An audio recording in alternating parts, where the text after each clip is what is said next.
자, 이제 오늘의 두 번째 파트, 이제 후반전 얘기를 말씀을 드릴게요. 나와 우리죠. 무슨 얘기냐? 저희 심리학자들이 이렇게 얘기해요. 나는 접근 동기를 좋아하고 그래서 영희 아빠의 말을 들으며 우리는 회피 동기, 즉 철수 아빠의 말을 듣는다. 이게 바로 자아의 법칙입니다.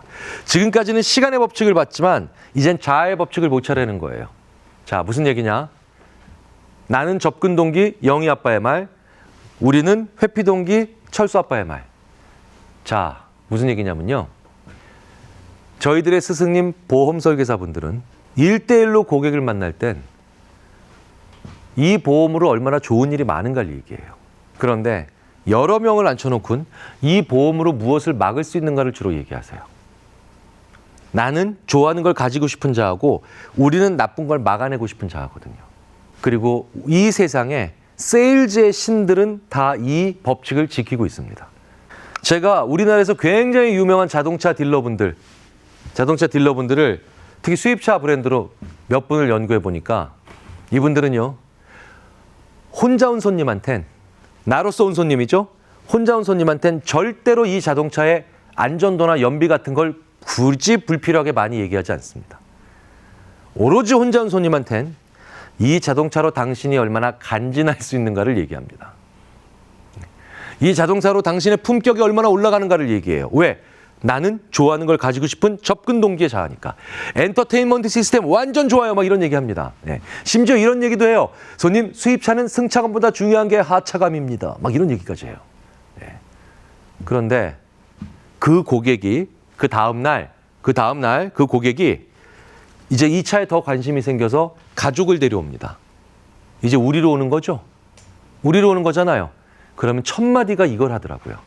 고객님, 이 자동차 타시면 덤프 트럭이 와서 들이받아도 안 죽습니다. 이걸로 뭘 막을 수 있는가를 얘기하는 거예요. 자, 그렇다면 자동차만 그렇게 팔릴까요? 아니요. 제가 백화점 1층에서 각 브랜드에서 가장 판매 실적이 좋은 화장품 코너의 그러니까 판매사원분들 중에 간부직에 계신 분들을 분석한 적도 있었죠. 이분들도 똑같아요.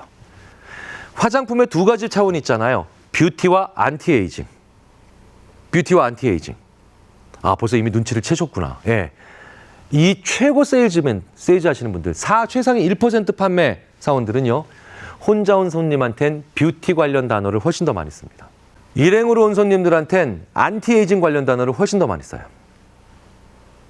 제가 이거 분석을 딱 했죠. 그냥 분석 프로그램으로. 그래서 멋지게 그래프를 만들어서 제가 모 브랜드 6년 동안 최고의 판매 사원으로 뽑힌 그분께 딱 보여드렸어요. 저는 그분이 어머 교수님 너무 과학적이고 멋져요 라고 얘기해 줄 줄 알았는데 표정이 딱 이렇습니다. 이분 표정이 참 이러는데 표정이 확실히 교수란 인간들은 같은 얘기도 되게 어렵게 하는구나 이런 표정을 짓고 계세요. 네. 그러더니 저한테 이게 거의 10년도 더 전의 얘기거든요. 저한테 잊을 수 없는 한마디를 해주시더라고요. 교수님 뭘 그렇게 어렵게 얘기하세요. 혼자 온 손님한테 화장품은요. 예쁘다 그래야 팔려요. 일행으로 온 손님들한텐 어려 보인다 그래야 팔려요. 그게 화장품이에요. 네, 이렇게 무림의 실제 고수들은 쉬운 말을 씁니다. 제가 존경합니다 라고 인사를 드리고 제가 겸허하게 나왔던 적이 있죠. 자, 근데 생각해 보세요. 저 나와 우리 중에 두 번째 자아인 우리를 전 세계에서 제일 좋아하는 나라가 있어요. 나와 우리라고 하는 저 두 자아 중에 두 번째 자아인 우리를 너무너무 사랑하는 나라가 있어요. 어느 나라일까요? 예, 우리나라예요. 예. 아예 나라 이름이 우리나라야, 그냥. 예. 놀라운 나라라니까. 예. 우리를 너무 좋아해. 예. 심지어 우리 와이프라고 하는 충격적인 표현도 씁니다. 예. 우리 와이프를 영어로 하면 our wife예요. 예. 예. 우리 남편 our husband. 막 혼자 사는 사람도 자기 집에 놀러 오라 할 때 우리 집에 놀러 오라 그래. 무남동녀 외동딸도 자기 아빠를 우리 아빠라 그래야 돼. 그렇죠? 영어, 불어, 독어 같은 서양 언어는 당연하고요. 아시아 언어들도 대부분 내가 다니는 학교 마이스쿨이에요. 내가 다니는 회사 마이 컴퍼니. 내가 사는 나라 마이 컨트리. 지금까지 살아오시면서 한 번이라도 우리말로 마이 컨트리 해보신 적 있으세요? 한번 꼭 해보세요. 네. 가까운 동료분들이나 친구분들과 함께 혹은 이웃분들과 함께 이제 코로나 좀 물러가면 그분들과 함께 저녁 때 맥주 혹은 커피 한잔 하시면서 TV에서 뉴스 나올 때 뉴스 보시면서 이렇게 한번 얘기해 주세요. 야, 요즘 내 나라가 왜 이렇게 시끄럽냐? 그럼 친구분들이 대본에 이러실 겁니다. 네가 이 나라 샀냐? 그렇죠? 저는 옛날에 한번 심심해서 한번 해봤다가 맞았어요. 국정농단 할 놈이라고. 네. 외국 연구자 한 사람이 저한테 이러더군요. 니네들 우리 사랑의 끝판왕이 있대요. 그게 뭐냐 그랬더니 우리은행이 만들어졌대요. 네. 금융기관까지 만든 인간들이라고 너희들은. 네. 이 얘기는 무슨 얘기예요? 우리는 철수 아빠의 말에 훨씬 더 익숙해져 왔다는 거예요. 인생을 왜 살아요? 뭐뭐만큼은 안 되려고. 그것만큼은 막아내려고. 네. 우리가 이쪽으로 추가 넘어갔다는 겁니다. 그래서 우리 한국 사람들은 상대방이 뭘 좋아하는가를 잘 몰라요. 그 사람이 뭘 싫어하는가를 귀신같이 알아요. 초등학교 2학년 아이들한테 너의 엄마가 무엇을 싫어하는지 2분 동안 써봐라 라고 했더니 17개를 쓰고 종이를 더 달라 그래요. 시간 더 주세요 막 이러면서. 그런데 같은 시간 2분을 주고 그 옆반에 가서 2학년 아이들한테 너희들의 엄마가 제일 좋아하는 게 뭐야? 라고 했더니 2분을 줄 필요가 없어요. 2초만 주면 돼요. 예, 2글자 딱 쓰고 멈췄거든요. 그게 뭔지 다 아시겠죠? 예, 공부 끝. 예. 엄마가 뭐 좋아하는지 2학년만 돼도 모릅니다. 중3쯤 되죠? 예. 이젠 더 서글퍼집니다. 제가 경기도 지역에 있는 거의 900명, 970명인가의 그 고등학교 1학년이구나. 중3이 아니라 고등학교 1학년 아이들한테 너의 아빠가 제일 좋아하시는 음식 5개를 써봐라. 그리고 걔네들의 아빠 본인들께 귀하께서 제일 좋아하시는 음식 5개를 말씀해 주십시오. 비교해보면 겹치는 숫자가 아이들이 맞춘 숫자죠. 아이들이 우리 아빠가 제일 좋아하는 음식 이렇게 5개를 쓰고 아빠께서 내가 제일 좋아하는 음식 썼으니까 겹치는 게 맞힌 숫자죠. 970명 했어요. 일단 다 쓴 애가 600명밖에 안 나왔어요. 그러니까 370명은 5개를 다 채우지도 못했어요. 예. 그리고 2개 이상 맞힌 애가 31명. 예. 다 틀린 거야. 그리고 아이들이 1등으로 압도적으로 많이 적은 게 있습니다. 자, 1등으로 제일 많이 적은 거 뭘까요? 입모양만 봐도 알잖아요, 제가. 술이에요. 2등이 뭔지 아세요? 안주예요. 그러니까 술 썼으니까 다음에 쓸 게 없어. 내 아빠가 뭘 좋아하는지 모릅니다. 내 엄마가 뭘 좋아하는지 몰라요. 저도 모르더라고요. 외국 심리학자 하나가 저한테 너 친구 그 다른 대학에 있는 그 김태훈 교수 무슨 음식 좋아해? 저는 그 김태훈 교수랑 30년 넘게 선후배 관계고 진짜 친구처럼 친해요. 그런데 그 김태훈 교수, 내가 잘 알지. 그 김태훈 교수 내가 너무 잘 알아. 김태훈 교수 뭐 좋아하냐고? 안 매운 거. 제가 이러고 있더라니까요. 아니, 세상에 어떤 이상한 인간이 매운 음식을 싫어하는 거죠? 그게 김태훈 교수는. 그래서 물어보더라고요. 아니, 그건 싫어하는 음식이고 뭐 좋아하냐고. 저는 30년 동안 그 김태훈 교수가 무슨 음식 좋아하는지를 머리에 안 담은 거예요. 무슨 음식 먹을 때 제일 했는지만 본 거예요. 네. 짜증내는지. 저 짜증이라 그런 거예요. 네, 짜증. 네, 짜증. 네, 네. 이런 경우도 있어요. 저랑 또 친한 또 후배 교수 중에 이윤영 교수라고 있는데 영남대학교에 이윤영 교수 뭐 좋아하냐 그래서 제가 또 이럽니다. 이윤영 교수 내가 잘 알지. 또 이 친구도 30년 동안 친한데 시끄럽게 하지 않는 거. 뭔 말이냐는 거예요. 우리는 상대방이 뭘 좋아하는지를 몰라요. 근데 그 사람이 뭘 싫어하는가를 귀신같이 알아요. 그래서 우리는 어떻게 사는 줄 아세요? 그 사람을 기쁘게 만들기 위해서, 그 사람을 감동시키기 위해서 그 사람을 행복하게 만들어준답시고 그 사람이 싫어하는 걸 치워요. 개인과 개인만 그럴까요? 아니죠. 기업도 그래요. 제가 수많은 기업에 가서 그 기업에 계신 분들에게 마케팅 자문, 뭐 이런 거 소비자 분석 자문 하면 고객의 니즈를 파악해 오셨대요. 다 파악해 오셨어요. 봤더니 고객의 니즈를 파악해 오셨는데 그중에 19이 고객이 뭘 싫어하는가를 파악해 오신 거예요. 그럼 그걸 제거하고 조치하고 그다음에 치우면 어떻게 됩니까? 고객은 편안해지죠? 안심하죠? 불편함이 사라지니까. 근데 모든 기업들은 뭘 중요하게 생각합니까? 고객 감동을 시키겠다고 하죠. 예. 그러니까 없는 거예요. 그래서 안 나오는 겁니다. 예. 왜 우리는 정말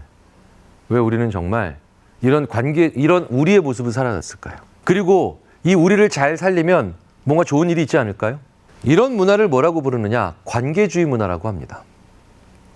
우리는 집단주의가 아니에요. 집단주의가 아닙니다. 집단주의는 일본이 집단주의죠.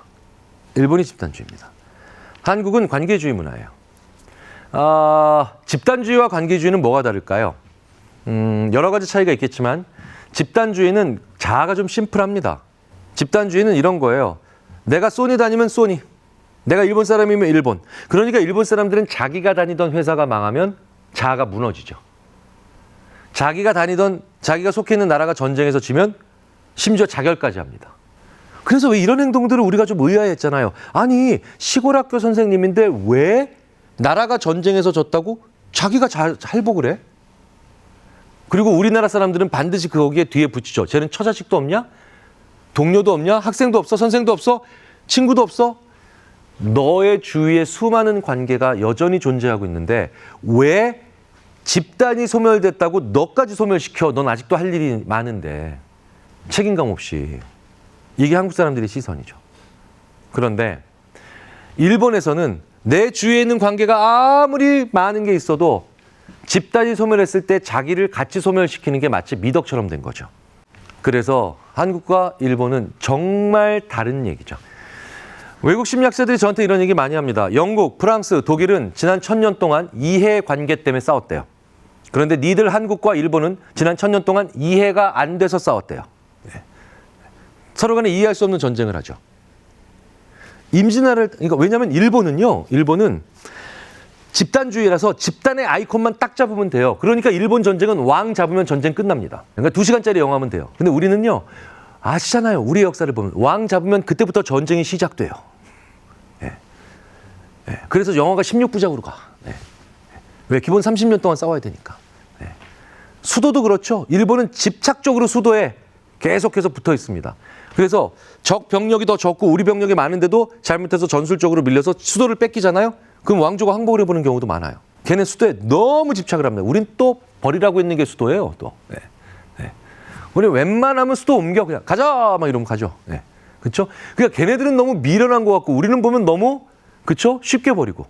그 관계주의와 우리의 관계주의와 일본의 집단주의가 대충돌을 벌였던 게 바로 임진왜란이죠. 서로 이해할 수 없는 전쟁을 합니다. 그리고 일본은 지금도 한자로 써줘도 이해할 수 없는 하나를 알게 되죠. 하나를 겪게 되죠. 얘네는 불사의 귀신인가? 바로 의병을 만나게 됩니다. 의병. 일본 역사에서는 절대로 찾아볼 수 없는 게 의병이죠. 나라가 불러도 안 나오던 사람이 자기 형이 맞으면 튀어나오는 거예요. 이 관계주의는 그래서 한국 사람의 자아를 너무나도 복잡하게 만들었죠. 정말 신기하게 만들었습니다. 그래서 전 세계에서 유일하게 자기소개서를 전 세계에서 제일 길게 쓰는데도 자기소개서에 자기소개는 없어요. 자기 관계를 소개하죠. 저는 해놓고 엄격하신 아버지와 자상하신 어머니 사이에서 삼남 인정 셋째로 태어났고 막 이런 얘기들을 합니다. 자, 그런데 이 관계주의인 한국 사람들이 그래서 전 세계에서 제일 열심히 살고 전 세계에서 제일 부지런하고 전 세계에서 제일 많은 것들을 이루었지만 우리에게 나는 뭐냐는 거예요. 우리에게 나는 뭐냐는 거예요. 그죠? 이 나라는 걸 한번 생각해 볼 필요가 있죠. 자, 그런데 우리가 처음으로 나로 있을 수 있는 시간을 팬데믹 이후에 가져보기 시작합니다. 모든 나라는 지금 혼자 있는 시간이 많아졌죠. 모든 나라는 혼자 있는 시간이 많아졌는데 그런데 우리 한국인은 500년 만에 처음으로 혼자 있는 시간을 가지게 됩니다. 그리고 이 예상치 못한 코로나의 시련과 역경이 그런데 우리에게는 아주 큰 시련과 역경으로만 느껴지지 않고 왠지 모르게 솔직하게 말씀드려 약간 달콤할 때가 있어요. 그 약간의 달콤함이 바로 뭐냐? 외로움에서 한 발자국 더 간 바로 나 혼자 있는 시간의 달콤함이죠. 이게 뭔지 아실 겁니다.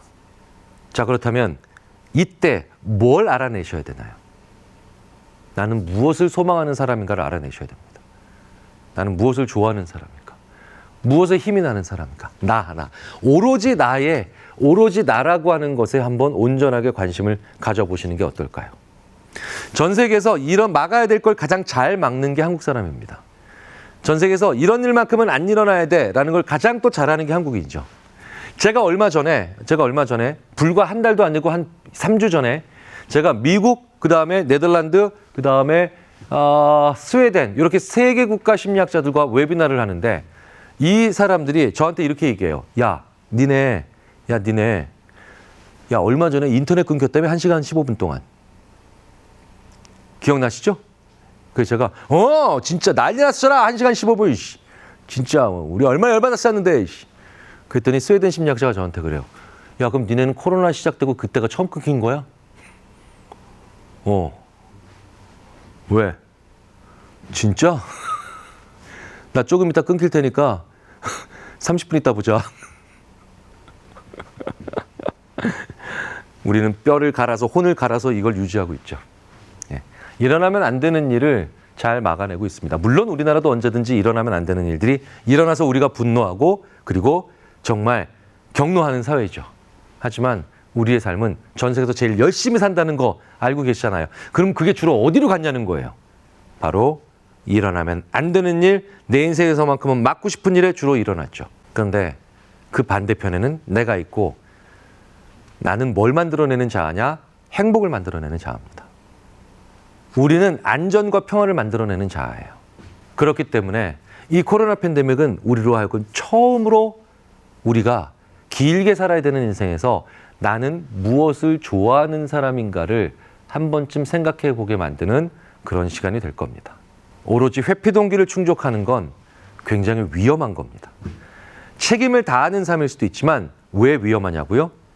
일어나면 안 되는 일, 내 가족에게만큼은 이런 일만큼은 막아야 되겠다는 생각, 정말 훌륭한 책임을 다하죠. 그런데 우리나라는 정말 많은 노년층께서 절망감 때문이 아닌 무망감 때문에 스스로 생을 마감하시는 나라입니다. 무망감은 뭘까요? 그리고 절망은 뭘까요? 절망은 좋아하는 걸 추구하는 과정에서 꺾인 거예요. 희망이 꺾인 거죠. 그런데 무망은 뭐냐? 희망을 만들어낼, 생산해낼 능력 자체가 사라진 겁니다. 저는 정말 책임을 다하고 그 다음에 열심히 사셨는데도 그렇게 스스로 생을 마감하신 분들의 자료를 늘 정리하던 중앙심리보건센터의 센터장을 한 적이 있습니다. 참으로 안타까운 건요. 그분들의 정말 많은 분들이 어렸을 때부터 이 얘기를 많이 들었다는 거예요. 아이가 참 어른스럽다는 얘기. 이런 얘기도 정말 많이 들었어요. 참 책임감이 대단한 아이라고. 이게 다 일어나면 안 되는 일을 막아내는데 혼신의 힘을 바쳐 살아온 우리 한국인들의 삶이죠. 그러면 고통은 항상 뒤집으면 느껴보지 못했던 즐거움을 준다라고 하죠. 이 코로나 팬데믹에 나는 무엇을 좋아하는 사람인지, 어떨 때 살짝 힘이 나는지 이런 것들을 소소하게 적는 그런 재밌는 시간들은 어떨까요? 그런 걸 위해서 하나의 방법을 알려드리겠습니다. 나는 무엇을 좋아하는 사람인가? 왜? 가만히 있는데 얘기하면 너무 뻘쭘하잖아요. 그렇죠? 저는 그래서 KTX를 타고 부산까지 가는 강연 가는 2시간 반 동안 이걸 지금도 합니다. 보신 분들도 계실 거예요. 저는 이제 노안이 와서 다초점 안 맞추고 끝까지 버티고 있거든요. 그래서 저는 노안이 와서 이제는 이것도 잘 못 봅니다. 어지러워요.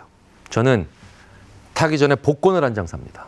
그리고 그 복권은 딱 옆에 앉혀놓기만 해도 내가 이거 당첨되면 60억, 60억이면 나 뭐 하고 싶은지를 쓸 수 있는 당당한 자격증이 돼요.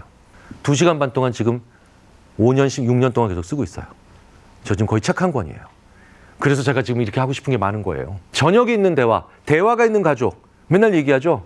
아무것도 없이 맨날 얘기해봐요. 아이를 취조하는 방법밖에 없어요. 그래서 저는 집에 들어갈 때 저까지 포함해서 4인 가족이니까 복권을 4장 삽니다. 복권 4장을 사고 오랜만에 식구들끼리 저녁 먹을 때 한 장씩 나눠줍니다. 그리고 얘기해요. 야, 이거 당첨되면 뭐 할까? 그때 가족들은 제가 한 번도 들어보지 못한 자기 얘기를 하기 시작해요. 자기 얘기를. 자기가 뭐 하고 싶은 사람인지, 자기 뭐 사고 싶은 사람인지. 예. 그리고 재밌는 건 그 중에 한 20%는 저한테 띄워준다 그러더라고요. 오늘 우리는 전 세계에서 우리로 가장 열심히 산 사람들입니다. 그런데 나의 얘기를 하려면 저는 이런 넛지를 한번 써본다는 거죠. 복권을 한 장 사셔가지고요. 이번 주말에 가족들한테 하나 나눠주세요. 그러면 신기하게도 나에게 100억이 생긴다면 이라는 얘기를 할 때 말도 안 되고 되게 염치 없는 사람처럼 보이지만 그런데 그 복권 한 장을 우리는 무려 2시간 동안 나에게 100억이 생기면, 그 아내에게 100억이 생기면, 그 이후에 100억이 생기면 어떤 사람인가를 얘기해 줄 수 있는, 상대방의 소망을 얘기해 줄 수 있는 나와 접근 동기를 알아볼 수 있는 시간이 될 겁니다. 그 소중한 시간을 한 번쯤 다 가져보시길 바라면서 오늘의 강연을 마치도록 하겠습니다. 감사합니다. 마치겠습니다.